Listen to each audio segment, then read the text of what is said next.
Hi, my name is Chris Boyer, and this is a video response for PE 551 at Azusa Pacific University for week 6.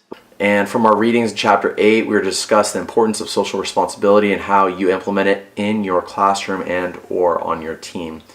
I may have mentioned previously that my mission in coaching is to create character and community through sport.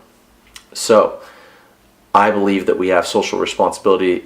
We have a responsibility as adults and educators to be able to train the students to take personal responsibility. I found the definition according to Lund at the way that they defined responsibility for students. And he said, we define responsibility as personal acceptance of being answerable for our conduct concerning others, our surroundings, and ourselves. Through PE and through sports, we do help students to be able to take responsibility for their own actions. We help students by saying that you need to be on your numbers, you need to be able to dress out. That is your responsibility. Your responsibility is to come with your appropriate gear and to be here on time. And that's something that's going to help you to be socially responsible for your own conduct. That's important.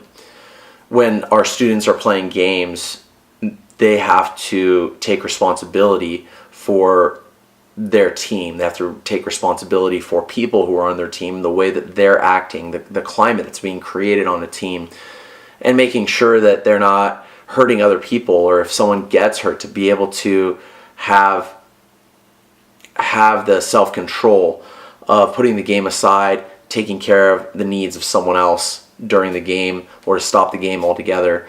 And so I believe through sport, through PE in particular, that we do teach responsibility.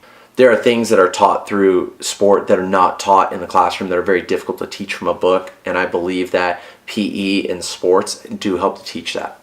One of the things that he mentioned in the book was that responsibility is not imposed from the outside. And so it's teaching, or in philosophy, it's that the responsibility has to come from the inside out. It has to come from the individual. It's not something that we could say you're going to lose 5 points if you're not socially responsible. But it's something that we have to teach students to take responsibility. And it can't be something that it can't be an extrinsic motivation. It has to be an intrinsic motivation. It has to be something that we try to create within each one of the students, to create a big enough desire in them to want to take care of their neighbor. I find that this is difficult, and I believe that helping students to relate to one another, to understand each other, to get to know one another, to understand each other better, I believe that that's going to connect them emotionally.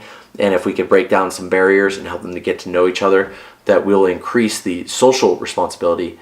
Just with the personal responsibility of things that I mentioned, like showing up with your gear, the extrinsic motivation of you're going to lose points and ultimately this is going to affect your grade. Some students, that doesn't work for them. That doesn't help them. But maybe helping them to understand that we're helping them with their character so that they can have the job, find out what their vision is, find out what it is they want to do with their life. Find something that motivates them and that would help them to be personally responsible, because maybe the grade's not going to get them there.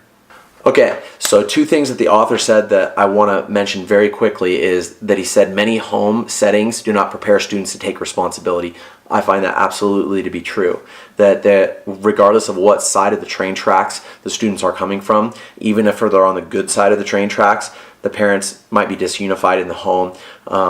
Who knows, those parents might get divorced in 3 years or whatever. There's a lot going on in the home that we just don't know about, and the character and the community that's being developed, that's being instilled in those students, is not necessarily what would prepare them to take social or personal responsibility. Additionally, I have students from the other side of the train track that are from broken homes, and it just sounds like their background is really crazy. But even and those students, obviously, they're not being prepared to take personal responsibility. So how do I implement it into my class and in my teams? In PE, we teach it by making sure that students show up on time, that they're on their number, that they have the appropriate gear on, and that they participate. The author talked about inclusion, input, choice, and reflection. as a process to implementing social and personal responsibility into our classrooms. So I feel like inclusion absolutely helps out. In one of my classes, I have this boy he's like a superstar. He's an enormous kid. He's really strong, and everyone really embraces him. And even my hardest students, it's like, as cool as they try to be around all the other students, with him, I could see them like really try to connect, and they really like foster the relationship with him and try to build him up. And I really appreciate that and try to tell those students that I value that when I see that. I tell those students, great job, thank you so much, I think you're doing the right thing. And so I love the concept of inclusion. I feel like that really gives an avenue and a teachable moment for our students.